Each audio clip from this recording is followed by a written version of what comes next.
weekday St. Louis, and please post on our wall. We'll read your comments coming up. Matt? Carol, thank you very much. We are not done just yet. When you have kids, you got a husband, you've got a wife, you've got pets to take care of, it is easy to lose some of your identity. But today we're learning how to move yourself to the top of that priority list again. So we just learned some relaxation techniques, and now how about a little life coaching? Here to help us rediscover ourselves is energy and empowerment coach Erin Murphy. Erin, so nice to have you here this morning. Thank you. Good to be here. We ran through just a myriad of things about all the people in our lives that we're trying to put first. Is that why we tend to lose ourselves in the first place? Yes. And we're done. Good. We've solved the world's problems. Yeah, it's really all about transition, the things that create a lot of change within our life, whether it's getting married, getting divorced, career changes, becoming a mother, you know, having the kids leave the house. So it's all around transition and change. Change is the word, it sounds like. And you say the absolute key to trying to get ourselves back up to that top of the list. Sounds simple. Be aware. Yeah. Awareness. Awareness really is the number one step. It's the key to discovering who we are and what we want. And really to start doing that, you want to pay attention to how the things that you say, that you do, that you think, how they make you feel. If you feel really good when you do it and it empowers you, perfect. Keep moving in that direction. You're doing it right. But if, on the other hand, you start to feel negative or down, or it creates a lot of chatter in your head, time to reconsider that particular path. Probably not going to get you where you want to go. So when you talk about the idea of being aware, it's just being in tune with how your actions regarding anything you encounter in a day-to-day life make you feel. And the good stuff means you're probably doing it well, and the stuff that makes you... Absolutely. I get that.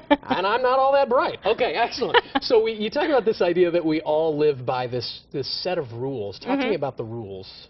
So let me give you a couple examples of the rules. Anything along the line of I can do something, I can't do something. That's a rule, a boundary, a parameter that we put on ourselves, or the idea that we have to work hard for money, or that, you know, I'm not a good mom if I take time for myself. All rules. And we're all living our lives by this set of guidelines that either limit us or support us. And a lot of times these things are just coming from our society, our religion, our culture. They're just handed to us, and we accept them kind of blindly without taking the time to assess whether we truly believe in that thing or whether it's going to help us get to where we want to go. Really have to think that through, don't we? I heard the word chatter come out of your mouth already. There is always this voice in the back of our head, the mind chatter. What do we do about that? Well, it goes back to the awareness, too, realizing that there is something that you can do with that chatter, and also knowing that the majority of it is negative. You know, we're probably already aware of that. There's just so much negative stuff that's within our heads, and it's about realizing that that's not true. It's not truth. It's really just lies that our ego's telling us to keep us within our little box. Those rules, to keep us locked into the rules that we've been living by. The ego's using those rules against us. So we want to pay attention to when we are feeling fear or worry or doubt or concern, because that means that we're not really being our authentic self, and there's something there we can redefine. I think a lot of us are hesitant to go down this path because we feel like we're being selfish. But you tell us that's okay as long as you're using this redefined definition of selfish. Oh yeah, I love being selfish because you know, it's not. Put that on the not business this, card. Yes, I think so. But it's not this bad, dirty word that we need to avoid. It's really all about paying attention to and loving ourselves.